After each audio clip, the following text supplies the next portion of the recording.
ఈరోజు మకర రాశి వారికి ఈరోజు తీయని మాటలతో మోసం చేసే వ్యక్తులు తయారవుతారు. చాలా జాగ్రత్తగా ఉండాలి. తీయగా మాట్లాడేవాడు ఎప్పుడు కూడా మంచివాడు కాడు. అతి పొగత్తలు, అతిగా మిమ్మల్ని పొగిడేవారు ఉంటే కనుక అలాంటి విషయాల్లో చాలా జాగ్రత్తలు తీసుకోండి. వాళ్ళెవరో మిమ్మల్ని ఖచ్చితంగా దెబ్బ కొడతారు ఏదో రోజు. జీవిత భాగస్వామితో గొడవలు కనిపిస్తున్నాయి. అహంకారం పెరిగితే ప్రేమ తగ్గుతుంది. చిన్న మాట కూడా పెద్ద గొడవగా మారే అవకాశం ఉంది. కాబట్టి ఓర్పు అవసరం. అనుకోని ప్రమాదాలు, తొందరపాటుగా నిర్లక్ష్యంగా వాహనాలు నడపడం వల్ల చిన్న చిన్న ప్రమాదాలు కనపడుతున్నాయి. జాగ్రత్తగా వాహనాలు నడపండి. కొంతమంది మిమ్మల్ని మానసికంగా వేధించడానికి ప్రయత్నం చేస్తూ ఉంటారు. ధైర్యంగా ఉండండి. కుటుంబ సభ్యులతో చిన్న చిన్న వివాదాలు కనపడుతున్నాయి.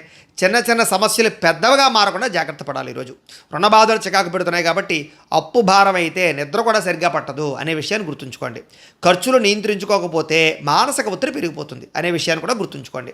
అలాగే ఉద్యోగస్తులకి పని ఒత్తిడి అధికంగా కనపడుతుంది. ఈరోజు భార్యాభర్తల మధ్య, ప్రేమికుల మధ్య అకారణంగా వివాదాలు, కోపాలు కనిపిస్తున్నాయి. అంచేత నోరు అదుపులో ఉంటే సమస్యలు అదుపులో ఉంటాయనే విషయాన్ని మాత్రం ఖచ్చితంగా గుర్తుంచుకోండి. మాట జారడం వల్ల, నోరు జారడం వల్ల ఈరోజు వివాదాలు ఎక్కువైపోతున్నాయి. జాగ్రత్త.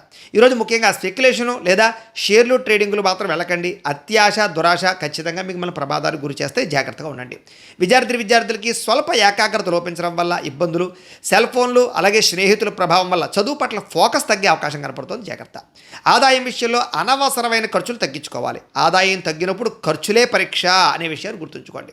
కొత్త రుణాలు తీసుకోవడం మంచిది కాదు. వ్యాపారస్తులకి క్రయ విక్రయాల్లో స్వల్ప లాభాలే కనపడుతున్నాయి. దత్తాత్రేయ స్వామి అంటే మీకు ఇష్టమైతే కనుక ఇక్కడ ఒకసారి లైక్ చేయండి. అలాగే రేపటి రాశి వల్ల కూడా మీకు రావాలన్నట్లయితే కనుక సబ్స్క్రైబ్ చేసుకోండి. అలాగే ఇక్కడ కనపడుతున్నటువంటి ఈ లింక్ మీద మీరు క్లిక్ చేసినట్లయితే మీకు ఈరోజు ఇంట్లో దత్తాత్రేయ స్వామి వారికి పూజ ఎలా చేసుకోవాలో వీడియో వస్తుంది. ఆ వీడియోని ఎదురుకుండా పెట్టుకుని మీ ఇంట్లో ఈరోజు దత్తాత్రేయ స్వామి వారికి పూజ చేసుకోవడం వల్ల ఈరోజు మీకు శుభప్రదంగా ఉంటుందని తెలియజేస్తూ లైక్ చేయడం మాత్రం మర్చిపోకండి. స్వస్తి.